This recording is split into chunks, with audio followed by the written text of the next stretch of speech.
অনেক সময় এক রাজ্যে আটলিন নামে একটি রাজকুমারীর বাস ছিল। লোকেরা তাকে চোখ বাঁধা রাজকুমারী নামে জানতো। রাজকুমারী আটলিনের মন যেমন ভালো ছিল, ঠিক তেমনই সে সুন্দর ছিল। তার কণ্ঠস্বর এতটাই মিষ্টি ছিল যে যখন সে গান করত, তখন গাছের পাতারাও তার গানের তালে তালে দুলত। ছেলেবেলায় আটলিনের অনেক বন্ধু বান্ধবী ছিল, যাদের সাথে সে সবসময়ই খেলতো। সে যতদিন বড় হতে থাকলো, ততই তার বন্ধু বান্ধবীরা কম হতে থাকলো। পরিশেষে একদিন কেউই আর তার সাথে খেলতে এলো না। শুধুমাত্র তার একটা বন্ধুই বেঁচে ছিল, তার পোষা সেই কুকুরটি। নিয়ে এসো। আর্টলিন তাদের বন্ধুদের আসার অপেক্ষায় বসে থাকতো। তার খুব দেখতে ইচ্ছে করত পৃথিবীটা কেমন, পৃথিবীর মানুষগুলো কেমন। রাজকুমারী আর্টলিনের চোখ বেঁধে রাখার কারণ হলো, তার যখন জন্ম হয়েছিল তখনই পরীদের রানী তার বাবা মাকে বলেছিলেন, রাজকুমারী আর্টলিনের যতদিন পর্যন্ত না বয়স 18 বছর হয়, ততদিন পর্যন্ত তার চোখ বেঁধে রাখতে হবে। তা না হলে কাঞ্চ দৈত্যের হাত থেকে রাজকুমারীকে কখনোই রক্ষা করা যাবে না। রাজকুমারী একবার যদি ওই দৈত্যকে দেখে ফেলে, তখন দৈত্য রাজকুমারীকে ধরে তার দেশে নিয়ে যাবে। যখন রাজকুমারী আটলিনের বয়স 18 বছর হয়ে যাবে, তখন সে তার চোখের কাপড় খুলে ফেলতে পারবে এবং তার যাকে ইচ্ছে তাকে বন্ধু বানাতে পারবে। আর্টলিনের যখন জন্ম হয়েছিল, তখন তার কান্নার আওয়াজ এতটাই মিষ্টি ছিল যে যেন মধু ভরা, সমগ্র প্রাসাদকে প্রসন্নতায় ভরিয়ে দিয়েছিল। তার বাবা ওই দেশের রাজা, যিনি কিনা খুবই অসুস্থ ছিলেন, তিনিও তার মেয়ের কণ্ঠস্বর শুনে তার অসুস্থতা থেকে মুহূর্তেই সেরে উঠলেন। সৌভাগ্যশালী সেই রাজকন্যার জন্মে পুরো রাজ্যই মুখরিত হয়ে উঠেছিল। একদিন সকালে রাজকুমারী আটলিন এবং তার কুকুর তাদের বাগানে খেলছিল। কুকুরটি হঠাৎ একটি ঝোপের দিকে তাকিয়ে চিৎকার করতে লাগলো। কি হয়েছে সোনা? যাই থাকুক, থাকতে দাও। কিন্তু কুকুরটি ডাকা বন্ধ করলো না। তারপর কুকুরটি দাঁত দিয়ে আটলিনের জামা কামড়ে টানতে শুরু করলো। কি হচ্ছে সোনা এইসব? ছাড়ো, দাঁড়াও, দাঁড়াও। কুকুরটির এমন আচরণ দেখে আটলিনেরও মনে কৌতূহল জাগতে শুরু করলো, কারণ তার কুকুরটি আগে কখনো এমন করেনি। তারপর সে তার চোখের পর্দাটি খানিকটা নামালো, আর কাপড়টি নামাতেই উজ্জ্বল রোদে তার চোখটি ঝলসে উঠল। কিছুক্ষণ পর তার চোখ স্বাভাবিক হয়ে গেল এবং সে বাইরের প্রকৃতিটাকে অনুভব করতে লাগলো। ওহ, দারুণ! এটাই আমার সেই কুকুর ছানাটি। আসলে এটা দেখতে অনেক মিষ্টি।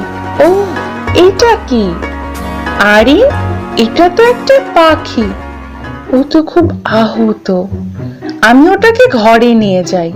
না না, ঘরে নিয়ে গেলে মা বুঝতে পারবে যে আমি আমার চোখের কাপড় খুলেছি। যাই, ওটাকে নিয়ে একটু ওদিকে যাই। পাখিটিকে তুলে নিয়ে সে প্রাসাদের বাহিরে চলে গেল। তারপর সে গান গাইতে লাগলো।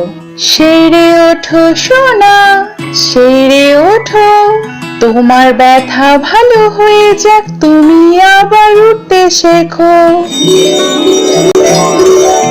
তারপর পাখিটি আকাশে উড়ে গেল। পাখিটিকে সাহায্য করতে পেরে আটলিন অনেক খুশি হলো। আমিও পাখিদের মতো উড়তে চাই, বাতাসের সাথে কথা বলতে চাই, প্রকৃতিকে অনুভব করতে চাই। কিন্তু এখন আমাকে ভিতরে যেতে হবে। তুমি কোথাও যাবে না। এটাই ছিল সেই কাঞ্চ দৈত্য, যে গাছের আড়ালে সঠিক সময়ের অপেক্ষা করছিল। অবশেষে তোমাকে পেয়েছি রাজকন্যা। না না, ছেড়ে দাও। আর্টলিন, আর্টলিন, আটলিন, না, আমার মেয়ে।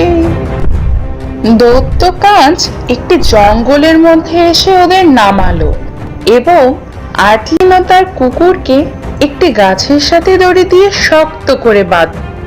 এই যে রাজকন্যা, তুমি ওঠো। কাঁচ দৈত্য আঙ্গুলে তুড়ি দিতেই রাজকুমারী জেগে উঠল। তুমি আমাকে এখানে নিয়ে এলে কেন? আমি কোথায়? তুমি তুমি আমাকে মেরে ফেলতে চাও বুঝি? আমি এত প্রশ্নের উত্তর দিতে বাধ্য নই রাজকুমারী। চুপচাপ এখানে থাকো, আমি এখনই আসছি।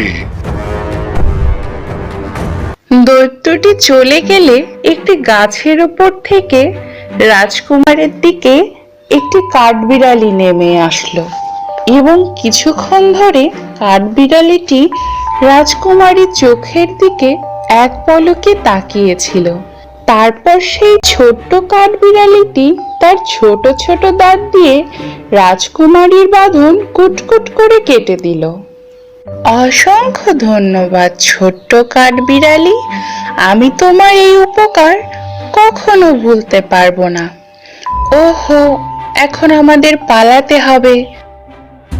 তারপর রাজকুমারী এবং তার কুকুর ততক্ষণ পর্যন্ত দৌড়াতে থাকলো যতক্ষণ পর্যন্ত ওই জঙ্গল না শেষ হয়। তারপর সে একটি গাছের নিচে বসে ক্লান্ত হয়ে চোখ বন্ধ করে ঘুমিয়ে পড়ল। তার পোষা কুকুরটির চিৎকারে তার ঘুম ভেঙে গেল এবং সে সামনে তাকাতেই একটি সুদর্শন রাজকুমারকে দেখল। আমাকে ক্ষমা করুন সুন্দরী, আপনাকে খুবই ক্লান্ত এবং শ্রান্ত মনে হচ্ছে।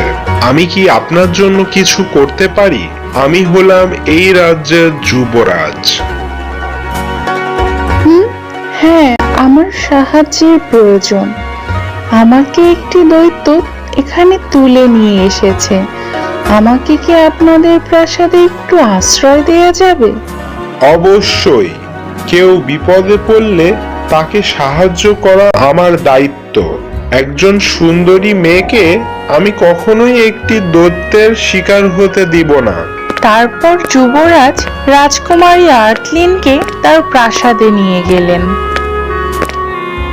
রাজকুমার প্রাসাদে এসে তার মাকে সবকিছু খুলে বললেন এবং রানী রাজকুমারী আর্টলিনকে সেই প্রাসাদের পরিচারিকা হিসাবে কাজে নিয়োগ করলেন।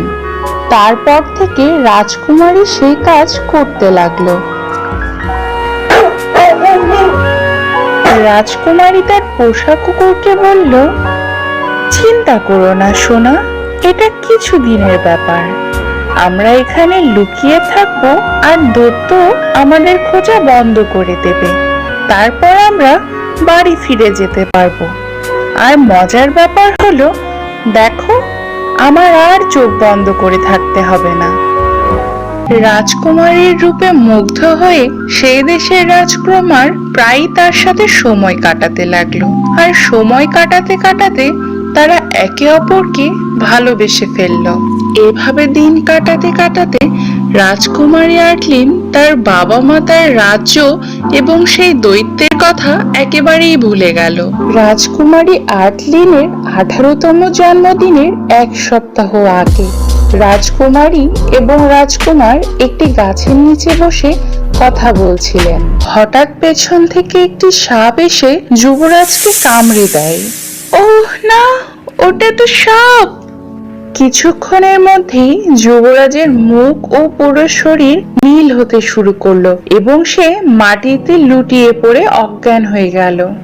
ওহ না, রাজকুমার, জেগে ওঠো, জেগে ওঠো! ঠিক সেই সময়ই রানী ওদিক দিয়েই যাচ্ছিলেন আর যেতে যেতে সে খুব মগ্ন হৃদয়ের গান শুনতে পেলেন। সেরে ওঠো, সেরে ওঠো আমার প্রিয়তম, সেরে ওঠো প্রিয়তম। ঠিক সেই সময়ই যুবরাজের মুখে নীল রং সরে গেল এবং সে আস্তে আস্তে সুস্থ হয়ে উঠল এবং আস্তে আস্তে যুবরাজ চোখ খুললেন আর দূর থেকে রানী সবকিছুই দেখছিল। রানী দৌড়ে তার ছেলের কাছে এসে তাকে জড়িয়ে ধরলেন। সোনা, কি হয়েছে? তুমি ঠিক আছো তো? আমি ঠিক আছি। একটা সাপ আমাকে কামড়েছিল, তারপর আমি অজ্ঞান হয়ে গিয়েছিলাম। তারপর আমার যখন জ্ঞান আসে তখন আমার আর কোনো ব্যথা নেই, এমনকি সেই দাগটাও মিলিয়ে গিয়েছে। মা, আমি সব দেখেছি সোনা। তুমি কে? এই মেয়েটা কে? তুমি করলে কিভাবে এটা? রাজকুমারী আটলিন খুব ভালোভাবেই বুঝতে পারছিল সে তার পরিচয় আর গোপন করতে পারবে না। তারপর সে সবকিছু তাদের খুলে বলল। ও, তার মানে তুমি ওই রাজ্যের রাজকন্যা? আমি শুনেছি ওই রাজ্যের রাজকুমারী অপহরণ হওয়ার পর থেকে ওই রাজ্যের রাজা ও রানী খুবই অসুস্থ। কি? আমাকে এক্ষুনি আমার বাবা মার কাছে যেতে হবে। কোনো সমস্যা নেই, আমিও তোমার সাথে যাব। তারপর তারা একটি ঘোড়ায় করে রাজকুমারী আর্টলিনের রাজ্যের দিকে তার পোষা কুকুরকে সঙ্গে নিয়ে রওনা হলো। তারপরে ঘন জঙ্গলের ভেতর দিয়ে যাওয়ার সময় সেই কাঁচ দৈত্য তাদের সামনে হাজির হলো। তারপর সেই দৈত্যটি রাজকুমারীকে তার হাত দিয়ে জাপটে ধরলো। তারপর অনেক বড় বড় লাফ দিয়ে সেখান থেকে চলে গেল। না! তারপর যুবরাজের সামনে একটি আলো জ্বলজ্বল করতে লাগলো আর সে আলো থেকে বেরিয়ে এলো পরীদের রানী। আপনি আপনি কে? আমি পরীদের রানী। রাজকুমারীকে দৈত্য কোথায় নিয়ে গেছে সেটা আমি জানি। আমি যেভাবে যেভাবে বলবো তুমি সেভাবে সেভাবে করবে, তাহলেই তুমি রাজকুমারীকে উদ্ধার করতে পারবে।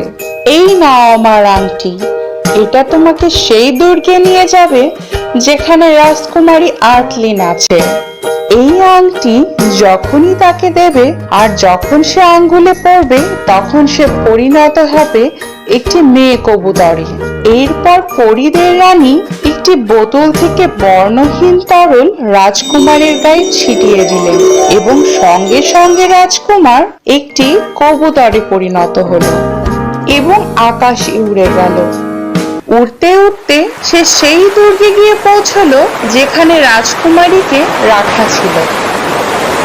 রাজকুমারী আর্টলিন সেই দুর্গের ছাদে মন খারাপ করে দাঁড়িয়েছিল আর সেই সময় তার কাছে একটি কবুতর এসে বসলো এবং তার নরম হাতে একটি আংটি দিল। ও, অসংখ্য ধন্যবাদ তোমায়। তুমি কার সাথে কথা বলছো রাজকুমারী? আর কুমারী আংটিটি তার আঙ্গুলে পড়ে ফেললো আর সাথে সাথে সে একটি সাদা মেয়ে কবুতরে পরিণত হলো।